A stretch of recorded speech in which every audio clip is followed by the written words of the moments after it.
हीरालाल नागर ने शुक्रवार सुबह कोटा के श्रीनाथपुरम स्टेडियम का निरीक्षण किया। निरीक्षण के दौरान खेल मैदान के निर्माण में भारी अनियमितताओं और घटिया सामग्री का उपयोग पाए जाने पर मंत्री ने गहरी नाराजगी व्यक्त की। इस दौरान उनके साथ कोटा विकास प्राधिकरण केडीए के वरिष्ठ अधिकारी भी मौजूद रहे। खेल मैदान की दुर्दशा और घटिया मिट्टी के उपयोग को देखते हुए मंत्री नागर ने तुरंत प्रभाव से थर्ड पार्टी इंस्पेक्शन के निर्देश देते हुए कहा कि कार्य की गुणवत्ता की निष्पक्ष जांच की जाए। मैदान का सूक्ष्म अवलोकन करते हुए मंत्री नागर ने पाया कि बिछाई गई मिट्टी मानकों के अनुरूप नहीं है तथा उसमें कंकड़ पत्थर मौजूद है। उन्होंने अधिकारियों को फटकार लगाते हुए कहा कि मिट्टी में सैंड पार्टिकल का सही अनुपात होना चाहिए ताकि खिलाड़ियों को चोट न लगे। उन्होंने पुरानी घटिया मिट्टी को पूरी तरह से हटाकर नई मिट्टी डालने, फाइन डस्ट का उपयोग करने और मैदान में दोब घास उगाने के भी निर्देश दिए हैं। मंत्री ने तकनीकी पक्ष पर जोर देते हुए कहा कि मिट्टी की पी वैल्यू ज्यादा नहीं होनी चाहिए, उसमें ढेले नहीं बने हुए होने चाहिए। उन्होंने स्पष्ट किया कि मिट्टी में स्पंजिंग का गुण होना अब अनिवार्य है। यह एक विश्व स्तरीय फुटबॉल ग्राउंड के रूप में तैयार हो सकेगा। स्टेडियम की सुरक्षा और रखरखाव की बदहाली का कड़ा रुख अपनाते हुए ऊर्जा मंत्री ने कहा कि करोड़ों की लागत से बने सिंथेटिक ट्रैक पर मवेशी और आवारा कुत्ते घूम रहे हैं, जो कि पूरी तरह से अस्वीकार्य हैं। उन्होंने स्टेडियम में सुरक्षा गार्डों की कमी को और चारों तरफ फैली गंदगी के अंबार पर अधिकारियों को आड़े हाथ लिया। उन्होंने निर्देश दिए कि जब तक निर्माण कार्य चल रहा है पूरे मैदान की फेसिंग कर इसके बाद इसे बंद रखा जाए और काम पूरा होते ही सुरक्षा के लिए गार्ड तैनात हों। मंत्री नागर ने ठेकेदार फर्म की कार्यशैली पर असंतोष जताते हुए अधिकारियों को निर्देश दिए कि गुणवत्ता के साथ कोई समझौता न हो और 15 दिन के भीतर पूरे मैदान को व्यवस्थित कर खेल गतिविधियों के योग्य बनाया जाए। निरीक्षण के दौरान वहां अभ्यास कर रहे बाल खिलाड़ियों ने मंत्री को अपनी व्यथा सुनाई। बच्चों ने बताया कि घटिया मिट्टी और पत्थरों के कारण उनके जूते और फुटबॉल बार बार फट जाते हैं और अभ्यास के दौरान चोट लगने का डर बना रहता है। इस पर संवेदनशील रुख अपनाते हुए मंत्री नागर ने कहा कि श्रीनाथपुरम स्टेडियम हाड़ौती का गौरव है, जहां से कई अंतर्राष्ट्रीय खिलाड़ी निकले हैं। हमारा लक्ष्य इसे एक सुव्यवस्थित और सुरक्षित मैदान बनाना है ताकि यहां स्पोर्ट्स एक्टिविटी बढ़े और स्थानीय व बाहर से आने वाले खिलाड़ियों को अभ्यास का उचित माहौल मिल सके। मीडिया से बातचीत करते हुए ऊर्जा मंत्री ने विधानसभा के बजट सत्र पर भी चर्चा की। उन्होंने कहा कि इस हाल ही में समाप्त हुआ बजट सत्र ऐतिहासिक रहा, जिसमें राजस्थान की जनता की अपेक्षाओं और आकांक्षाओं के अनुरूप बजट पेश किया गया। यह बजट प्रदेश के आधारभूत ढांचे को मजबूत करने में मील का पत्थर साबित होगा। विपक्ष पर निशाना साधते हुए उन्होंने कहा कि विपक्ष के पास पानी और बिजली जैसे कोई ठोस मुद्दे नहीं थे, इसीलिए वे केवल झूठी बातों के आधार पर चर्चा में रहने की कोशिश कर रहे हैं, जबकि सरकार ने जन कल्याण के लिए कई महत्वपूर्ण बिल पास कर प्रदेश की प्रगति का मार्ग प्रशस्त किया है। एक्चुअल प्रोपोर्टेड आता है, उसमें इस तरह से यूं बिल्कुल यू की तरफ पूरा यूं कटा हुआ था, स्पेस आता है, वो रहता है प्रोपोर्टेड। इन्होंने होल कर दिया अलग से आता है, उसका बिल्कुल जालीदार पाइप आता है और बंदा ही इसलिए है जो पानी को ड्रेन करने के लिए बनता है। अब चीज़ों को आप स्पेसिफिकली नहीं डालोगे तो फिर कैसे होगा? कंसल्टेंसी लेनी चाहिए ना, पूछा किसी से तो हम तो सिविल से नहीं है, पर इतना अनुभव तो होता है कि देखते समझ जाते हैं। आप लोग देख के भी काम करके भी नहीं समझ रहे हो तो क्यों गलत काम कर रहे हो?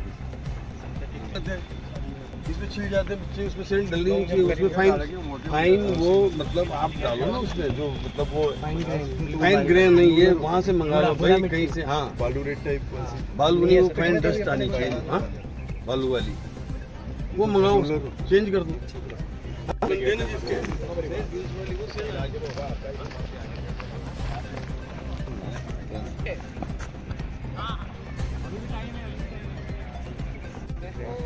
पता नहीं करोगे।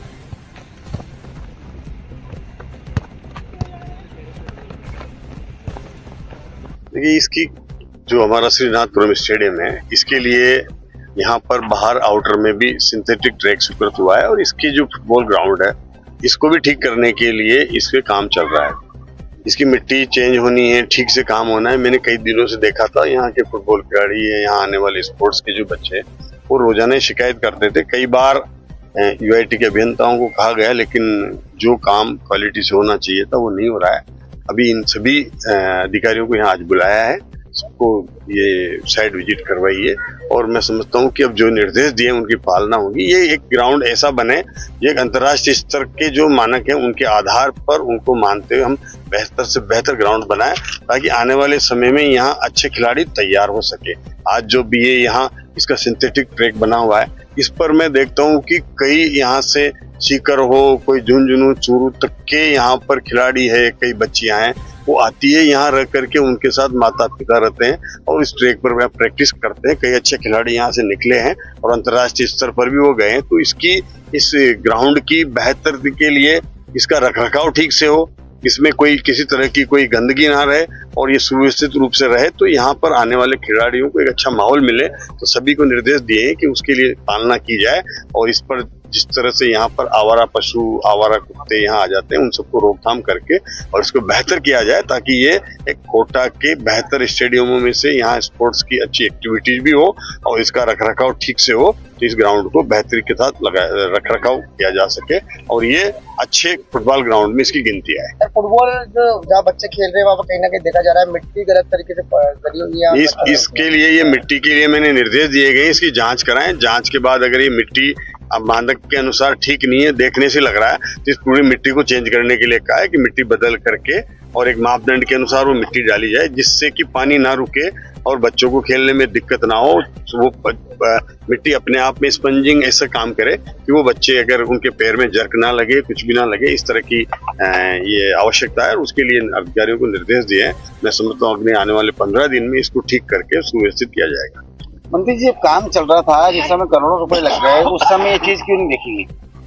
जब भी निर्देश दिए थे पर कहीं न कहीं कोई अनदेखी रही है। अब मैंने बुला के पूरी मिट्टी को चेंज करने के लिए कहा है कि मिट्टी बदलें और मिट्टी को ठीक से डालें ताकि ये ग्राउंड सही बने। कितना टाइम लगेगा इसको दोबारा तैयार होने में? टूर्नामेंट मेरे ख्याल से 15-20 दिन में ये ग्राउंड का काम ठीक हो जाना चाहिए और बाहर के ट्रैक का भी जो काम हमारा जो सिंथेटिक ट्रैक का चल रहा है वो भी आने वाले 2-3 महीने में ठीक हो करके और अधिकारियों ने अनदेखी करी है पालना में, तो क्या उनको लाई जाएगी? अब देखो, ये भी ये सब अधिकारी है यहाँ पर, जो भी इसमें अनियमितता है या अनदेखी है उसकी जांच करना विभाग का काम है। मैंने निर्देश दिए हैं कि काम क्वालिटी के साथ होना चाहिए, क्वालिटी से कोई कंप्रोमाइज ना हो ताकि खिलाड़ियों को कोई दिक्कत नहीं हो। विधानसभा का सत्र समाप्त हो गया है, क्या उपलब्धियां रही? देखिए, हमारी विधानसभा में कई तरह के ऐसे बजट सत्र था। राजस्थान के जो भविष्य का अपेक्षाएं आकांक्षाएं उसका बजट आया है। एक आधार ऐसा बजट आया इस बार जो भविष्य के लिए एक बजट में जो आवश्यकता है कि राजस्थान के आधारभूत ढांचे को कैसे मजबूत किया जाए, उसका बजट है। और आने वाले समय में जिस तरह से इस बजट में भी कई बिल पास हुए हैं, उनका आने वाले समय में इस बजट में बिलों के माध्यम से भी कैसे उन बिलों को ग्राउंड पर उतारा जाए उसकी कार्य वो भी किया है। और सत्र में बेहतर सत्र रहा है। विपक्ष ने के पास ऐसे कोई मुद्दे नहीं थे, चाहे वो बिजली को लेकर के हो, चाहे पानी को लेकर के हो, हमेशा इसी तरह की समस्या सदन में उठाते थे। मैं समझता हूँ कि इस बार मूलभूत आवश्यकताएं जो है आम जन की, चाहे वो बिजली हो, पानी हो, सिंचाई हो, ऐसी कोई, चाहे किसानों की हो, ऐसी कोई समस्या विपक्ष के पास मुद्दे नहीं थे।